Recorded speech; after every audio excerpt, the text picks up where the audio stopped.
Bom dia, estamos aqui para mais uma lição. Hoje é terça-feira. O tema de hoje é o vinho de Cristo. Ao servirem o vinho, como o mestre Sala reagiu? Então, aqui, continuando a história, diz que o mestre Sala provou a água feita a vinho e, não sabendo de onde vinha, chamou o mestre Sala ao esposo, ao dono da festa, e lhe disse: todo homem põe primeiro o vinho bom, e quando já tem bebido bem, então inferior, mas tu guardaste até agora o bom vinho. Então, Jesus não transformou a água em qualquer vinho, né? Jesus transformou a água no melhor vinho, tanto que o mestre Sala ficou admirado, né? Por que tu fez isso? Primeiro o ruim e agora o bom, né? Enquanto o costume é fazer o contrário. Que tipo de vinho Cristo ofereceu? O livro de Isaías, capítulo 65, verso 8, diz: assim diz o Senhor: como quando se acha mosto num cacho de uvas, dizem: não desperdices, pois há bênção nele. Assim farei por amor de meus servos, que não os destrua a todos. Então, aqui mostra, o texto está falando quando se acha um cacho de uvas, né? Espremer aquele cacho de uva não torna aquele suco um vinho alcoólico, né? A notinha diz assim: um vinho que Cristo providenciou para a festa e que também forneceu aos seus discípulos como um símbolo de seu próprio sangue, era o puro suco de uva. O profeta Isaías se refere a essa bebida quando fala do vinho novo no cacho e diz: não o desperdices, pois há bênção nele. O que as escrituras dizem sobre o vinho fermentado? Então, aqui no livro de Provérbios, nós temos vários textos que provam que o vinho alcoólico, no caso, o vinho mesmo, não o suco de uva, né? Não é bom.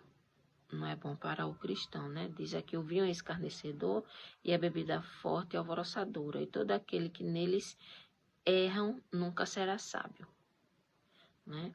Então, o texto de Provérbios 23, 29 a 35 diz: para quem são os ais, para quem os pesares, para quem as pelejas, para quem as queixas, as feridas sem causa, para quem os olhos vermelhos, para os que se demoram perto do vinho, para os que andam buscando vinho misturado. Não olhes para o vinho quando se mostra vermelho, quando resplandece no copo e se escoa suavemente.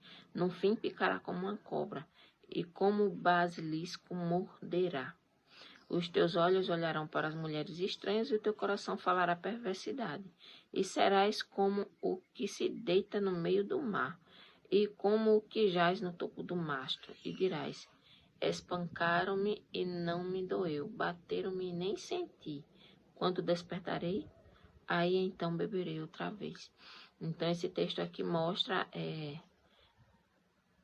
a vida de quem de uma pessoa dada ao vinho, de uma pessoa dada à bebida alcoólica, né? E não é isso que Deus deseja para cada um de nós, né? Deus não quer que sejamos tolos, que sejamos pessoas sábias, né? O primeiro texto diz: e todo aquele que neles erra nunca será sábio, então será um tolo, né? Então aqui nós vemos como age uma pessoa embriagada.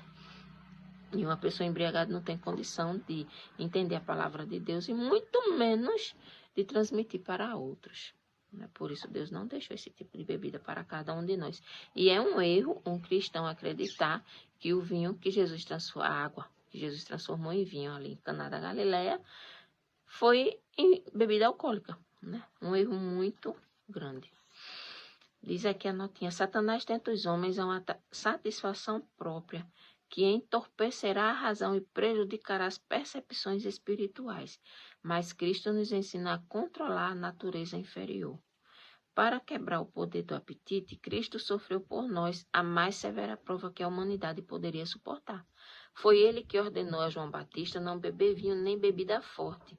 Foi ele que ordenou a mesma abstinência à esposa de Manoá. Por outro lado, o Senhor pronunciou uma maldição sobre a pessoa que colocasse a garrafa nos lábios do próximo.